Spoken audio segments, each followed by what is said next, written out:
We get into chapter 3, Elihu's lessons, the unity of life. Once you take this, you branch forward into the Holy Quran, and everything is higher self and lower self, right? The study of life is higher self and lower self. Every choice, every moment, everything that goes on in life is higher self and lower self. Right. And so this is what we see in chapter 3. The Holy Quran is teaching us what to look out for within ourselves, within higher self and lower self. It starts off again, Elihu met his pupils in the sacred grove and said, "No man lives unto himself. For every living thing is bound by cords to every other living thing. Blessed are the pure in heart, for they will love and not demand love in return. They will not do to other men what they would not have other men do unto them. There are two selves, the higher and lower self. The higher self is human spirit clothed with soul, made in the form of Allah. The lower self, the carnal self, the body of desires, is a reflection of higher self distorted by the murky ethers of the flesh. The lower self is an illusion and will pass away. The higher self is Allah in man and will not pass away. The higher self is the embodiment of truth. The lower self is truth reversed, and so is falsehood manifest. The higher self is justice, mercy, love, and right.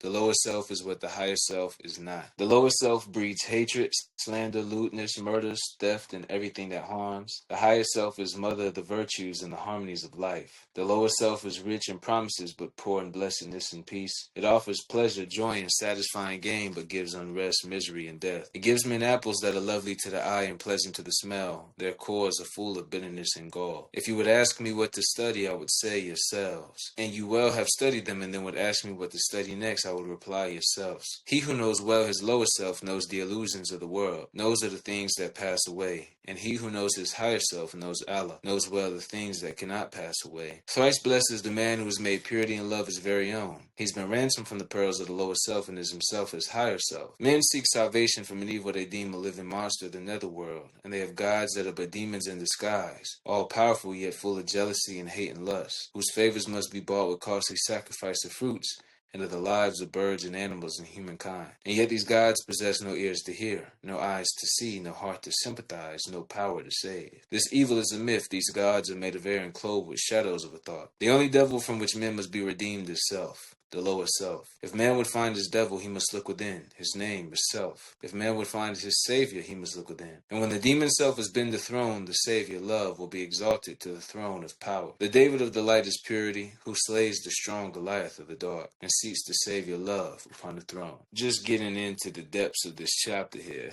which over and over continues to grow. So self is defined as a person's essential being that distinguishes them from others, person's particular nature, personality, the qualities that make a person individual or unique. The definition of self that really pertains to this, and I saw it in one of these older Webster's dictionary, is just attributes and traits, character traits.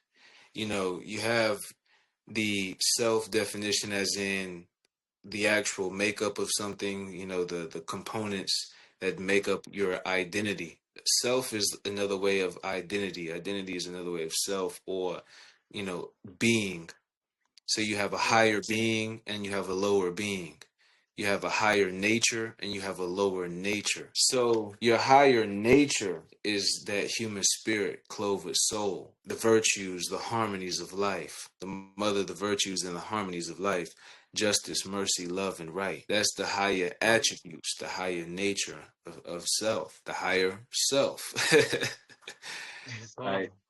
The lower self is that which harms, that's distorted by the murky ethers of the flesh. There's a couple ways I look at it, right? One is that when you look at actual makeup, the higher self is the spirit clothed with soul. That is that soul. The soul is the higher self, right? Because the soul itself is the spirit and the soul. That's the living soul, the spirit and the soul.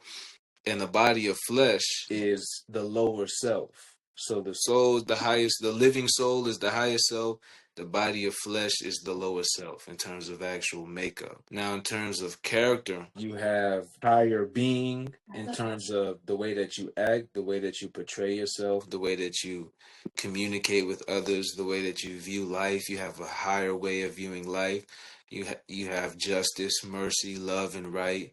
You have virtue, right? These are character traits that we're talking about when it comes to self, not just, the makeup, not just the soul and the spirit or the body of flesh. The self is talking about the actual traits. Living when Emilio says the prophet represents the higher self, he's not talking about, the prophet represents the soul and the spirit, and he himself is the spirit of Allah, man, or whatever, and that everybody has to worship him. No, the prophet says imitate him in words, works, and deeds, because that's higher self. Higher self is virtue. Higher self is justice. Higher self is mercy, right? You being able to be merciful towards others. That's higher self, higher behavior, higher character. The higher self is spirit clothed with soul, made in the form of Allah. But that form is that form is what we're talking about, is virtue and the harmonies of life. That's higher self, is that character trait, those attributes. Not really so much the makeup, the constitution of things, but the character traits. Yourself is how you act. Then you have lower self. So he says the lower self is distorted by the murky ethers of the flesh, right? So you can look at lower self because it says it's the carnal self, which is the fleshly self. Lower self, in terms of constitution, in terms of makeup, we refer to the flesh as the lower self. But in a more profound sense, lower self is the thoughts that come from being in the flesh, right? So the flesh, the ethers of the flesh distort your thoughts, and then you have lower self thoughts. You have lower self behavior because of the distorted, murky ethers of the flesh, right? It's the deceiver, it's the whisperer, and so the soul is experiencing an illusion, and is getting confused. That's how I put it. The soul has to realize that this is an illusion, that this is not the true self, that this is the false self. Because with all of the survival things that come from the flesh that the soul just acts on, off instinct, off impulse, that's getting into lower self. So then the desires of the flesh come up, the soul wants to act on the desires of the flesh, and it starts to act in lower self. The lower self is not so much the body itself, it's that character. It's not really so much the body, it's more the character, the being in lower self, being of the flesh.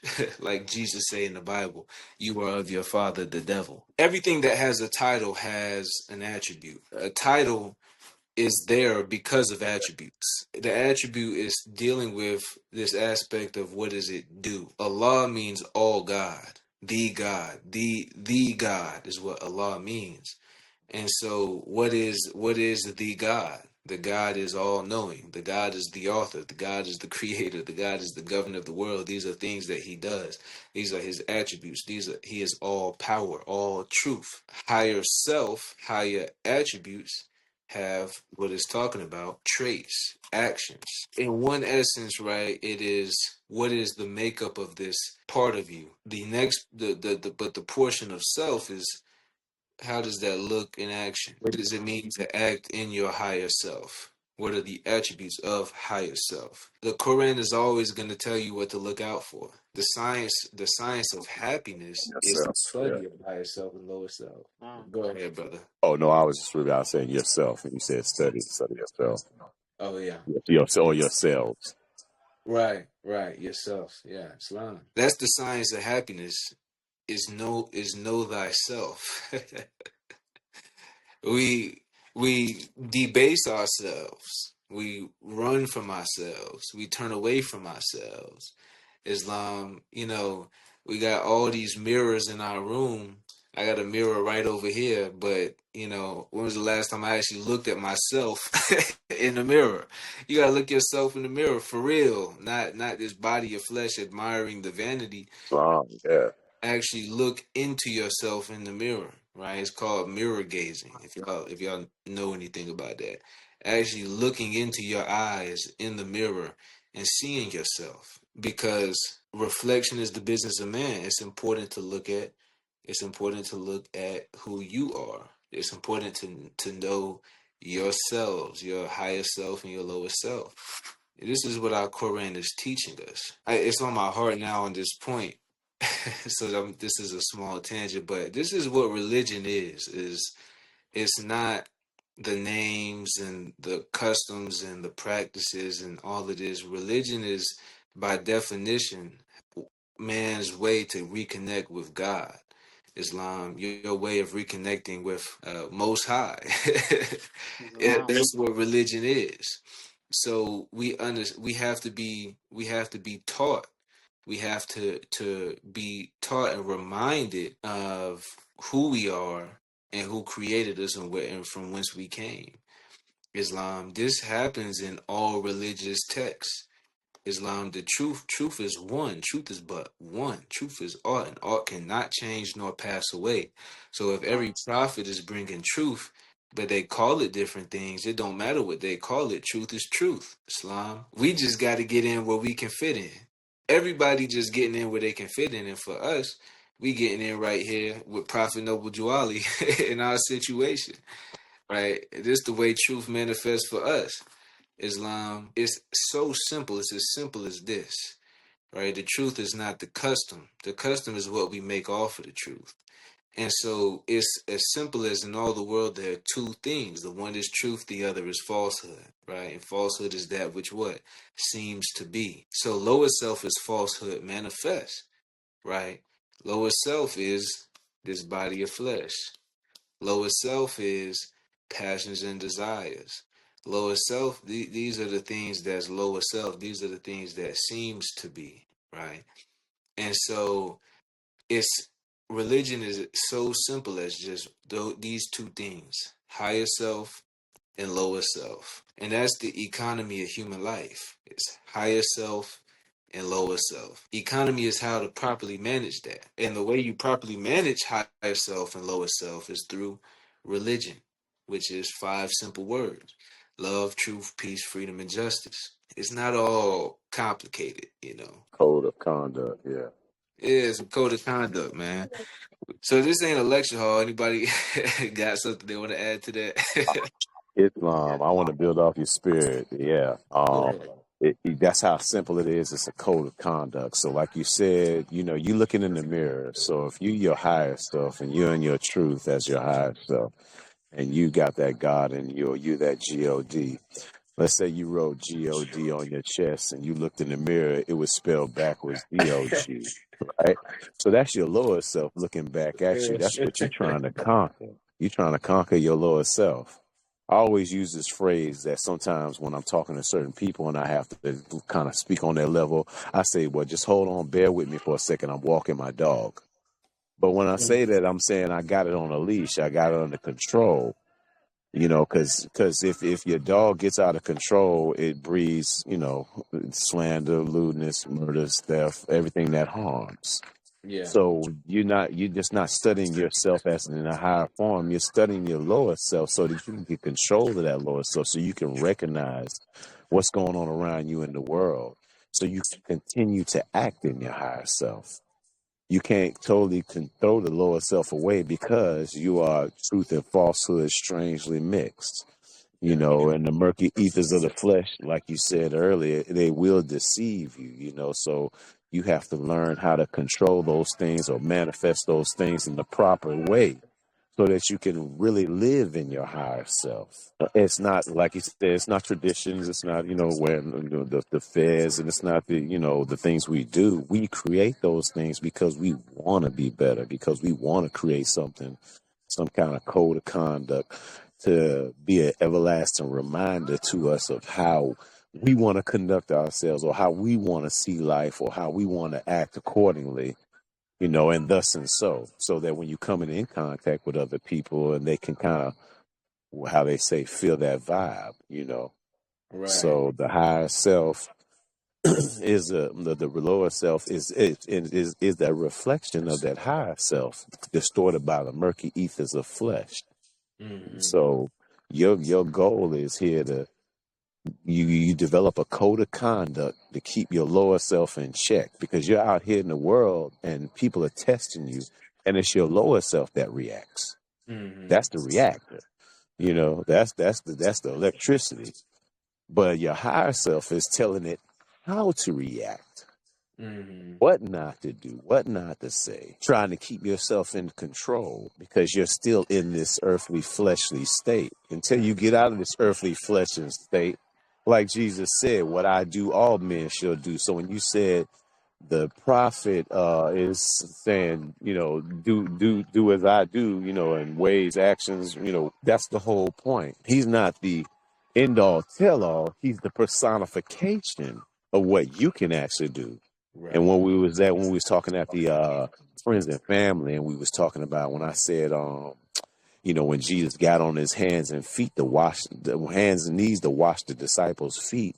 And they're looking at him like, well, what are you doing? Like, why are you on your hands and knees? You the son of God. Well, he's basically telling you, you got the same ability to do what I do. Yeah. You got the same, mechanisms that I'm working with to do what I do. So you have to act accordingly. So what do? Study yourself. You have to know Exactly. what triggers you. You got to know what makes you sad, what makes you happy. What they call nowadays, they call it emotional intelligence. You have Mm-hmm. to know these things about yourself. And then you have to know the situations that cause those things, trigger those things, compliment those things, reward those things. You have to know that. So you have to study yourself on a daily basis because every day is different. And that's all. I'm just feeding off your spirit, my bro. Man, I feel what you're saying that, and that's a great point. I realized too that, you know, like you had mentioned, you're not trying to get rid of lower self because your truth and falsehood strangely mixed, and that's because the lower self is where desires and passions come from. Like chapter 3 says, It's wrong. it's the body of desire. And so it's not a bad thing when you in transcendental meditation and you so peaceful sitting there doing nothing. That's the most peaceful state you ever in. And that's when you right there just higher self meditating with Allah. It's And wrong. there's no desire. There's no emotion in that moment. You're just there because higher self is not the body of desire. Lower self is the body of desire. And that's why we have to tame it to our purpose, like chapter 36 says. You know, you crush the one under your feet, you tame the other to your purpose. And so those desires outside of the bounds of righteousness, you know, you crush those up under your feet, but those that's within the bounds of righteousness, you tame them to your purpose. And Exactly. that's the relationship we have with that. And so Okay, let's go back to the meditation point. When you go in meditation, if you're first learning how to meditate, the hardest thing is clearing your mind yeah. of all those thoughts that just run through your mind. And I was like I said, I don't know if I heard said this before, but you can run through so many thoughts through your mind that are useless thoughts, but Yeah. they're based off of situation or things that you probably been through or seen, or maybe something you just seen on TV. It's like you got to rinse and clean yourself of these thoughts and learn how to focus them on the actual real, the truth. What's really at reality, what's going on right now. What can you actually control at that moment? When Yeah. you're sitting in meditation. And then once you get to that point, then you get quiet, then you get that perfect peace. But a lot of people have a hard time meditating because when they're sitting in silence without all the clutter, they actually are hearing the thoughts that have been going through their mind on a daily basis while they were in that clutter. Right. But now you have to face them because there's nothing around you to distract you. Now you actually have to distract yourself. You have to, get yourself out of certain mind states. Yeah. You know, A big practice I've been learning with that is like I don't know for at least for my generation, probably the same across the board, but you know we got what's called the walk. Like for guys, at least I know this a big thing guys talk about, It's like there's that time you got to take the walk, and the walk is like you got so much in your mind, you can't Yeah, do nothing but just go for a walk and just yeah, talk to yeah. God. That's the ageless. That's the ageless thing. That's everything. That yeah. And Yeah, everybody got to do that. Yeah, you got to take everybody that got walk. to. Sometimes you just got to clear your mind. Yeah. So I feel like if you take the walk, bro, and then you go and meditate after that, once you, whatever it is, once you talk to God, talk to Allah, clear your mind of those thoughts, is that meditation's a lot easier. Plus, like, if you do like the Om while you meditate, I can never think while I meditate with Om. No thought runs through my mind. If my mind is cluttered doing that chant Om, I can't think of nothing. And if you do that for like, I do about 7 times doing that, and then 7 times deep inhale, then go back to it. You know what I'm saying? You'll clear your mind real quick just doing that. That's the sound vibration we did. Exactly. Exactly. That's your own sound vibration without the tool. But it's That's hard. That's hard because you got to tell yourself to, oh, you got to make yourself do that. You got to make yourself do exactly what you said 7 times or 8 times. However, you got to make yourself do that. You got to really yeah. be focused. And you got to do it with power too. You can't have no sissy like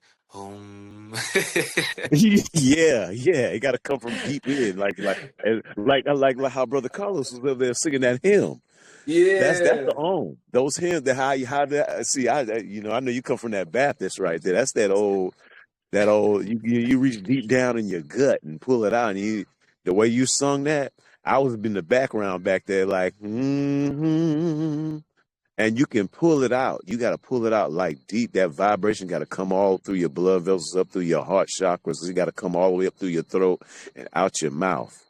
Yeah. You got to really dig deep for that on. Something I want to add to the party, because every time we come and have a meeting, to me is a party. The vanity. I know, when you hear know yourself and your Father God Allah, and then when you ponder on like what vanity truly is, and like the lessons teach, it's two selves. You got the higher self and the lower self. That comes from an overindulgence of the vices of the lower self.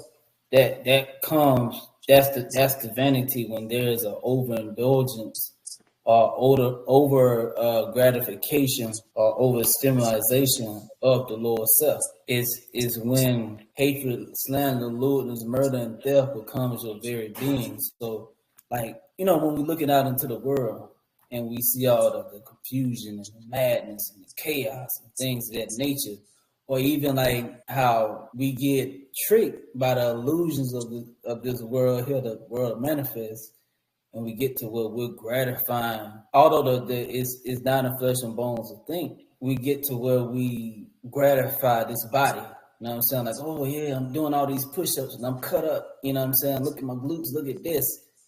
That's the vanity, because instead of glorifying and magnifying the Allah within, like Jesus did, Jesus came and he magnified his Father. In our Holy Quran, he was saying, don't worship me, worship Allah. The highest self that is within, you seek to get in tune with the spirit. He's teaching the omnipotence of man, meaning the power and authority that the spirit clothed in flesh has, the law of man. But the day we see that there, instead of gratifying or uplifting or bearing testimony and witness of the splendor and virtues of the spirit, like our Holy Quran is saying, it's swapped, it's reversed to where now hatred, slander, lewdness, murder, theft, lust, etc. This is what's glorified. Or Right. even in ancient times, as long when it goes down to these gods, are but demons in the skies, all powerful yet full of jealousy, hate, and lust. Jesus coming with our Father God Allah, who is love. Prophet Noble Ali said Allah is love. You know what I'm saying? Uplifting that spirit, pushing that spirit degree, that spirit knowledge, that spirit consciousness. You know what I'm saying? But then on the flip side, like I said, we see today, even in ancient times, we only at that time comprehended the vanities of the lower self, which, like you say, ain't the flesh itself. It's the vices of the carnal nature. It brings me to a question here. What does it mean to be the strength of Allah made manifest? To be as Allah, like it says, higher self, the embodiment of truth, and to become as the mother of virtues and the harmonies of life. When you become Allah in flesh, that's the way that we can manifest it, because you have to do it for it to be manifested. So what is the strength of Allah? Having Allah in your life, as far as what we have been taught to do, to noble duality, love, truth, peace, freedom, and justice, and to practice that. Because if you don't practice it, it's not a part of you. You got to practice it enough that it is a part of you, which makes you Allah in man. And that's how you manifest it, being Allah in the flesh, in man. I think that what you're saying goes too right out of chapter 3 when it describes the higher self. That's the way, like you said, sister, the same way, you want the lessons to flow through you, and it's just like it's just coming straight through you. It's not You're not trying. It's just you are the message that you bring. That's when you start getting to fruition, because that's submission. I am just a vessel for Allah to give His message. At some points I still do what I like to do in life, but a lot of the times when I'm dealing with folks, I'm just a vessel for Allah's message. I start to see every interaction that I have with people as, where does Allah want me to be in this situation? Islam, yeah. Where, because Allah's law have to be given to these folks in some kind of way, and how's that going to channel through me? I in every moment I get, I try to give people love, truth, peace, freedom, and justice. In the most layman's term kind of way. Yes, Islam. Islam. Yeah, I've always found it an opportunity to see how well can I be the best version of myself. Islam. Because every day is a challenge. So Yes. it's like, Yeah. okay, how well can I represent the best version of myself so I can be that oneness? Yeah. And it becomes a vibe that somebody can actually see, touch, feel, hear. Because you're not on point every day, because it depends on what type of problems you might be going through or whatever. You might not be on point that day.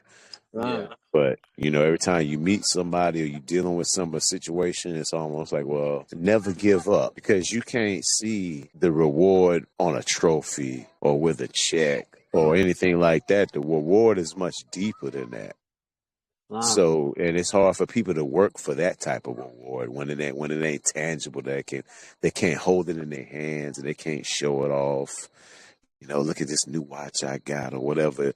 But the reward is much deeper than that, and it's almost like, do you have enough patience, courage, and faith to know that you're getting a reward for this? It's not out of the desire for the recognition or the desire for the reward. It's just out of the pure love for life, and what you're doing, and for what it means to others. He says, content yourself with deserving praise, and don't go looking for praise. And it's that same kind of thing. It's like, you don't want to be doing stuff for recognition. You don't want to be doing things for recognition. Recognition is a good thing because it encourages you. But you don't want your desire to be recognition. That be your end goal. I want to read something in the 21st chapter, line 9, where it says, submission and obedience are the lessons of her life, and peace and happiness are her reward. Her reward, yeah. People don't understand. A lot of people don't know. I'm going to say people in general. But a lot of people don't realize that to have peace is one of the greatest rewards there is. Yeah, we're back to the statement about when Sister Pamela was demonstrating on he must be the strength of Allah made manifest. I was going to tie in love being the strength of Allah being made manifest. And the reason I say that is because Prophet teaches us to love instead of hate. So we know that the higher self and lower self is these polar opposites in a way.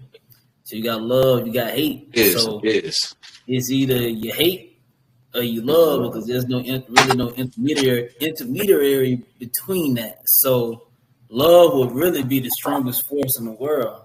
And if you haven't rose to your higher self, 'cause a lot of times, we think we out here loving when we really lust. Really, you're still in that low vibratory state. So Mhm. I'm looking at it like, hey, love will be that power because you look at the leaders. Like prime example, when John was telling our modern day, the politicians and back then scribes and Pharisees and all that get ready to receive the king, he wasn't saying Jesus himself. He's talking about love. So with the world, get ready to see your king is love. But like they say, in the old songs back in the day, love is the strongest force in the world. And that's something that not the powers that be, but man in his lower self don't want to see as of yet because they comprehend not the light of their love of their unity. That's What's the light? powerful. That's powerful right there. Yeah, it's And long. It's long. um, Yeah, love is not soft. Love is hard. Love is the hardest thing on the face of this earth. I'm trying to find this Bible verse, but I guess I got it wrong in my head. I thought it said, "My people suffer from a lack of understanding," but it says knowledge. So what I was gonna say is this too: is like love. Love is pure. It's pure and it is true. You don't have to hate anything, even the worst of the worst things. You can love in a sense of accepting it as a part of the reality. And that's a hard. I feel like that's a hard concept to grasp because Yeah, you have things like serial killers, Mm-hmm. rapists, pedophiles, the worst of the worst. But Allah says that even in the soul remains perfect, even in the bosom of a fool. It's not so much about the actions of what this person is doing, but understanding that this is still a child of Allah, who Allah is going to deal with. Allah is going to deal with these people. And he talks about his judgment extensively. Shall he not punish the transgressors thereof? So me trying to judge somebody, in my viewpoint, is where is my faith in Allah to deal with this person? If I'm trying to judge them, but do I not realize or understand that Allah is going to deal with this person? So Jesus, he says in the Bible, biblically, when they put him on the cross, Father, forgive them, for they know not what they do. And that's why I was coming to this verse about people are destroyed by a lack of knowledge because because you reject knowledge. So it's talking about rejecting knowledge, rejecting understanding is really also what I was going to talk about. When we hate things, we don't understand them. You hate what you don't understand. None. You hate what you don't know, and what you don't know, you don't understand. You can't understand what you don't know. So knowledge and understanding, I think even if we go to chapter 7, it talks about understanding is the gnosis of the art and of the not of falsehood and of truth, right? Gnosis is the principle of knowledge. What I find, I was talking to somebody and she was, it seemed like every other minute she was upset about something or irritated about something or triggered about this person doing this or that person doing that. And I said, well, why do you let people get under your skin like this? And she said, because they trigger me. And so then, okay, why do you feel like you have to act on your triggers? As then she's like, well, how else am I supposed to respond? People literally don't know that there's another way. They don't know that there's another option. They don't understand that there's another way to react, to respond to stimuli, that you don't have to act on your triggers. A lot of times people get, like, if we get in an argument, I get in an argument with Carlos and I storm off and I'm just like, I just can't understand how he can think that way. I just don't understand it. Please help me understand. Because he tripping. Yeah, he this, he that. I can't understand. I just can't understand. Just help me understand. We run away to say all that, but really don't want to understand. Because if you understood, then you can't be mad anymore. If you it's long. actually, when you understand, you can no longer be mad because now you understand. And then what do we say? Well, I can't be mad because I understand where they're coming from. Once you Exactly. It's understand, yeah, yeah. It's yeah, as long once you understand and you know and you know and understand the situation, then the emotion subsides because that's love. That's the strength of Allah made manifest. I love that point, brother, because love, when the soul was made, so the perfumes, the odor, true sensations, and the all of love made manifest. And Allah is love. And so that goes back to love. Love is compromising your emotions for understanding. Love is sacrificing your emotions for knowledge, for understanding, for truth, right? You know, you're gonna say, okay, even though this makes me feel this type of way, why do they do this? To teach your kids to love and not hate. These lessons are for that clarity right there. To learn how to react a certain type of way, like you said. Why are you triggered? Why do you feel that you have to respond? Like if you don't like the game, don't play it. You can always change to a different. You can always change the channel at any time you get ready. But that's the control you have to have over yourself when you know yourself. That love thing, and that's why I always say, you always got to lead off with that first virtue because it'll solve a lot of your problems before they start. You got to protect your peace because you can't think clearly if you in some kind of chaotic state. You can't even do nothing about it. And if you could do something about it, when Allah bless you, please do something about it. But if you can't, you got to kind of sit back and say, like we said when you said about the serial killer, you didn't make the serial killer. You didn't do, you have nothing to do with the way that person or that situation or that thing acts. It reminds me of the Quran of Mecca. It says Allah has made the dunya, the world, the worldly life, only as a test for the soul. Islam, most definitely Yeah. Islam. That's exactly it. I keep looking at it as one great drama for the sons of men. So.